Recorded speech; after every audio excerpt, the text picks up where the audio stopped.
Brilliant. Thank you. Hello? Okay. Sorry. I made this on a Mac, so if it goes all AY, then I'm sorry, and I'll just stop and I'll just talk. Grand. My name is Titi, and I'm a fourth-year medical student at King's, and I'm going to talk about paternal postnatal depression. And I think you've got the title Sad Dads, Paternal Postnatal Depression, Myth of the Mother-Man, or True Disease. It sounded better than let's talk about being miserable. I promise you, it's not that massively technical, but I figured if we're going to have quite interesting things alongside it, I needed to have a more sexy title. Grand. Does anyone here work in healthcare or in the NHS or interested in social health? Grand. Just to see how bitchy I can be. Okay. Let's start. How many people have heard of maternal postnatal depression? Grand. Before you saw my title, how many people had heard of paternal postnatal depression? Okay. Good. So this is why I wrote this paper. I initially was going to do a project on perinatal mental health because I think having a child is a very stressful event, and I was wondering who to focus on. And there's so much literature on maternal postnatal depression. And there was an episode in Doctors. I don't know who watches Doctors. I watch shitty daytime TV because I'm sad. But for the rest of the world who has a life, and are not around at 1:30 in the day, there's a program called Doctor where one of the doctors, who is male, had postnatal depression. And I realized that after several years of med school, I didn't actually realize that men got postnatal depression, so I thought it was interesting to look into. So postnatal depression is sort of defined in the two things that we usually use. I think we're changing to ICD-11 now, that you use to categorize mental illnesses as a clinical depressive disorder occurring 6 weeks after the birth with no other explanation. So, you know, your mum didn't die as well. Like, it's okay. And maternal postnatal depression is well recognized in media and is well recognized among the population. Paternal, not so much. And the conflict with my title in terms of myth of the mother-man or true disease is because I searched for a lot of grey literature because I thought, let's see what the Daily Mail has to offer on this topic. And there was quite a scathing article with some quite ignorant women on the fact that men were trying to steal women's candle by pretending they were depressed as well. Which I should write a letter, but I don't want to be that sort of person. But yeah, so I thought, you know what, it might be true, it might all just be a fake. So let's look into postnatal depression and what the scientific literature has to say on it, and looking at all the lovely symptoms of depressed mood, loss of interest, weight loss, psychomotor agitation, fatigue.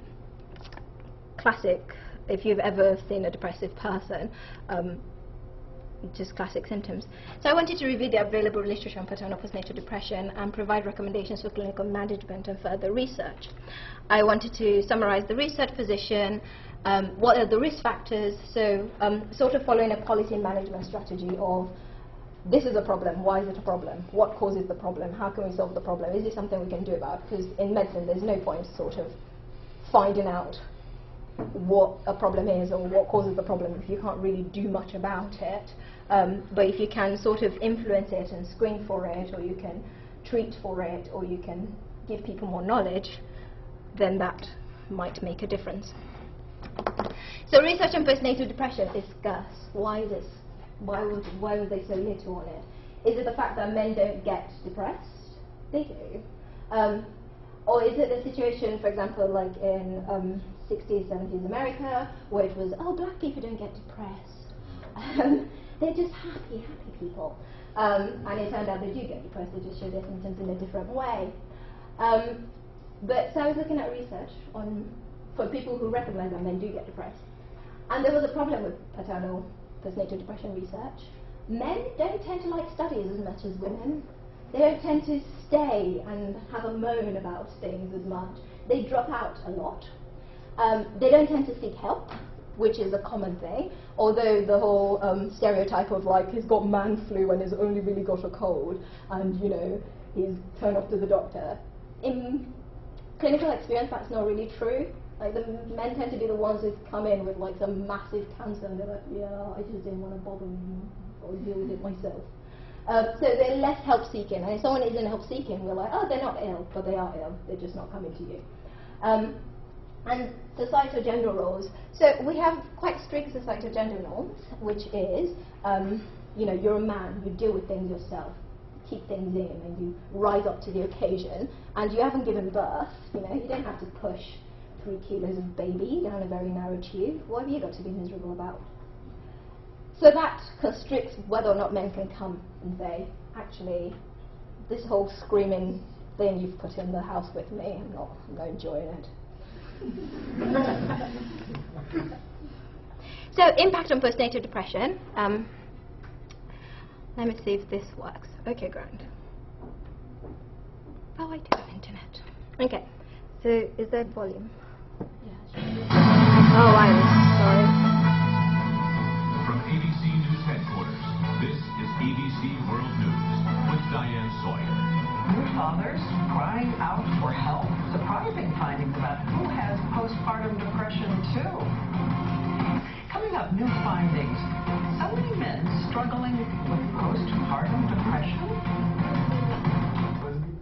And we've all become a lot more sensitive to the problems of postpartum depression in new moms. But it turns out now that the men, the new fathers, may be suffering too. Here's Sharon Alfonsi. Can you say outside? Rob Sandler was thrilled to have a little boy, but when they brought the baby home from the hospital, he was overcome with another kind of emotion. It was just a feeling of really complete sadness. He says he felt anxious and overwhelmed by responsibility. Here I was feeling horrible and guilty. Sandler had postpartum depression. About 10% of new fathers suffer from it. Sleep deprivation, stress, and isolation take their toll. You don't see the kind of division that you saw in parenting in the 1950s. The roles and expectations of fathers in terms of involvement have changed. Unlike mothers, who are more likely to experience postpartum right after birth, fathers are most at risk when the child's between 3 and 6 months old. Just like women, men go through hormonal changes. Rob Sandler got help. And today he says he is finally the father he hoped he'd be. Sharon Alfonsi, ABC News, New York. Pass the word. That's enough of you. Right, so what are the effects of postpartum depression? I was hoping that video hinted on the fact that immediately, it doesn't always happen immediately, but the end effect is that you're not necessarily the sort of father you want to be. And I think this also happens with maternal postnatal depression. Women feel a certain amount of guilt because the world and everyone has told them that you should be really, really happy that you're not getting any sleep and you smell of sick. But the fact that they're not, because they then feel guilty about not, they then try to compensate by, you know, not doing much in terms of interacting with people, not getting to know. And those lovely questions such as, oh, isn't the baby getting on okay? And you're just like, I just need a good night's sleep. Doesn't work. With fathers, the main effect, one of the main effects is the effect on the mother. So there's a massive loss of emotional support when you have someone who, you don't have twice the amount of people to care for. And that's a great stressor in itself. And also, intimate partner violence may occur, may be more likely to occur. So there's certain patterns and trends that we're taught in medicine, which is, you know, always be wary of unstable households when there's a child coming, because intimate partner violence is likely to start and or escalate when a woman is pregnant or when the child has just come. And that has a little bit to do with the way that the genders deal with depression. So whereas this is a massive generalization and not everyone does this, but women tend to be more intrinsic with their depressive symptoms. So it's I'm crap and I'm not worthy and I'm worthless. Men tend to be more extrinsic. So it's like the world is crap. It's making things hard. I'm going to go drink or I'm going to go do this. So the lashing out is often a symptom rather than just something that is happening. So the effect on early interaction and parenting, which is something that we're quite concerned about, because then that has later on effects on the child. There's less warmth, there's less sensitivity, and there's less responsiveness. When someone is on the borderline of being suicidal, they're not going to take you out for a walk, and they're not going to be so good at playing peekaboo just because they just want to be boo. There's more hostility and there's disengagement, which affects how children perceive, how children develop. And so a child who grows up in a house with a depressive father, and this is just focusing on research on sad dads, is more likely to have conduct disorders, anxiety problems in future, and ADHD. So they've got a much, much increased likelihood of behavioral problems, and that is not good, because those are quite annoying to deal with. Not in terms of the child, in terms of medically. So, risk factors for maternal postnatal depression. Previous psychiatric disorders. I don't know how to do it. Okay. Previous psychiatric disorders. The state of the marital relationships. They're not being married. This isn't sort of everyone don't get married because you get depressed. But it's the state of that relationship in itself. Lack of information and education. Income status. I think that's more a correlation rather than, because if you don't have money you have more worries anyway, so you just have one more worry on top of your other worries. Unintended pregnancies, so fathers who were not planning to have a child and are told that they have a child are more likely to be very unhappy about having a child and be depressed when the child comes. And changes in paternal hormone levels, that's a theory that it does actually happen. So the argument that was being made by my Daily Mail lady, which is, oh, well, women go through this really incredible hormonal experience during birth, and then the hormones all change, and then they're really sad. And dad doesn't do that, so how dare they be sad? Actually, there is an interesting link between bonding in paternity and bonding. And men are supposed to go through hormone changes if someone you love has given birth to your brood. Those interactions are more complex, and there's something that I won't go into, and there's something that we don't know that much about. But the main risk factor for paternal depression is maternal depression, which raises a question, because the minute, before you even get discharged from the hospital, I'm forced to be like, so how are we? How are you feeling? We getting sad? No, fine. Day 5, you get that from the midwife. Day 14, you get it again. Day 28, you get it again. And then you get it from the health visitor if for some reason or the other we think you might be unhappy. Unless you're the dad, then you don't get that at all from anyone. So looking at the risk factors, I hope I've made the argument that there is a risk, there is a problem, and the problem has an impact, and there's research that shows there's a higher cost to healthcare for having to deal with the impacts of that rather than just dealing with preventing the depression. So I was looking at, if you remembered I mentioned, do men actually get depressed? I was looking at different ways of measuring postnatal depression. We have the Edinburgh Postnatal Depression Scale, we have a postpartum depression screening scale, and we have the Gotland scale for assessing male depression. And the overlap is not that great between them.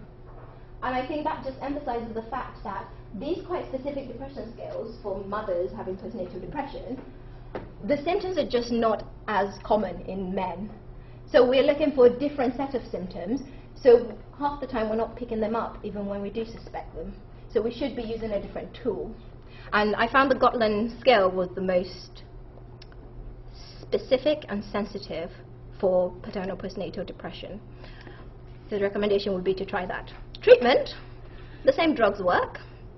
Family therapy is really, really good. So rather than just working on the person, working on building the interaction between both, because often, as I said, the highest correlation is maternal postnatal depression. So if the man is depressed, the woman is probably also depressed. Prevention. So I'm a babysitter, so I'm not just advertising my services, but it's really good to take time out. Because just looking at the state of some of the parents with newborn children, the child is keeping you up most of the night. It's taken away your wife until she's a bit better. She now pretty much devotes time to him, or her,